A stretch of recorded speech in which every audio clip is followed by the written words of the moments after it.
I had probably the most hated job on the face of the earth. My hours were awful, my pay was shit, it sucked all around. I was a telemarketer. Not because I wanted to be, mind you. Believe me, I hated calling people when they're in the middle of dinner, getting scolded at for trying to call people at ungodly hours, getting sworn at, getting hung up on. However, the sad fact was that I majored in philosophy back in college, and could not really do anything with it.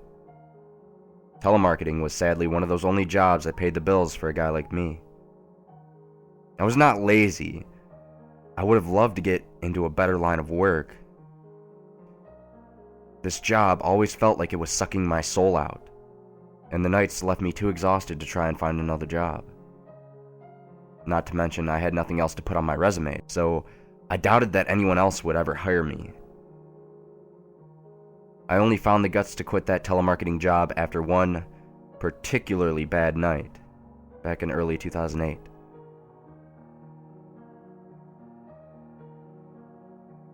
I remember having a horribly bad night of calls.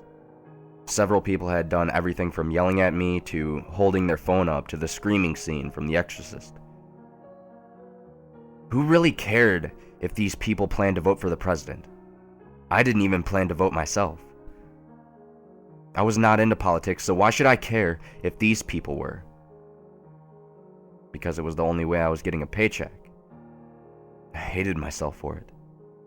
I remember going down my list of numbers to a cell phone number for Monique Winthrop. Fuck me, I muttered under my breath.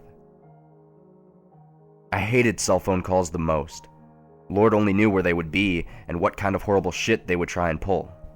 Not to mention if this woman was at a concert or something, she would have to scream before I could hear her. I know it sounds like paranoia, but I had been through that kind of shit before, so many times. I considered skipping over it entirely before I half-heartedly dialed the number and waited for the rings, counting them in my head. Between 4 and 6 rings was usually where the answering machine came in. Whenever I heard more than 8, I would just hang up and write it down as unavailable. Corporate policy said that I should wait until 10, but I knew the pencil pushers upstairs really didn't pay attention to these kinds of things.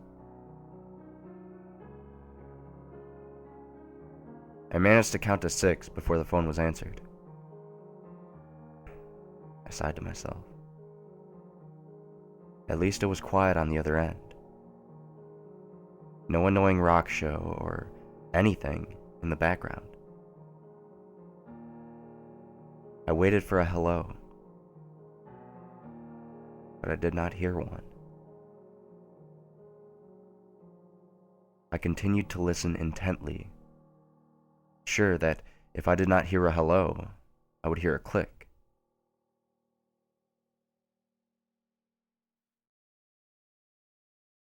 Still, I heard nothing. Hello there, is Miss Monique Winthrop available? I asked after a few seconds. Even I could hear how pathetic I sounded. What followed was a sound in the distance. Something not so close to the phone, but still audible. What I heard was the reason I quit my job. Thought you could hide in there, did you? You little cunt. I froze, hearing the voice of a screaming man on the other side of the phone. A moment later, I heard the higher scream of a woman and the sudden movement, as if the phone was knocked to the ground. My jaw was suddenly slack in horror. The woman on the other line continued to scream. I had no idea what to do. I just sat there, paralyzed in fear. Soon, her screams became mangled-sounding gargles. I had then heard a child screaming, asking for his mother to be let go. There was a loud banging sound right near the phone, as if a person had crashed into a wall. The woman screamed again through the gargling until her screams slowly faded away. The boy was screaming again, accompanied by the heavier breaths of the man who was yelling before.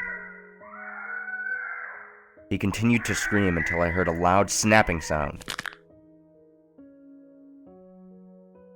Then the line went dead.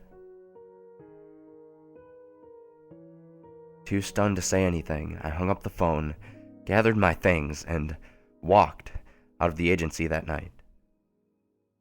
I never returned.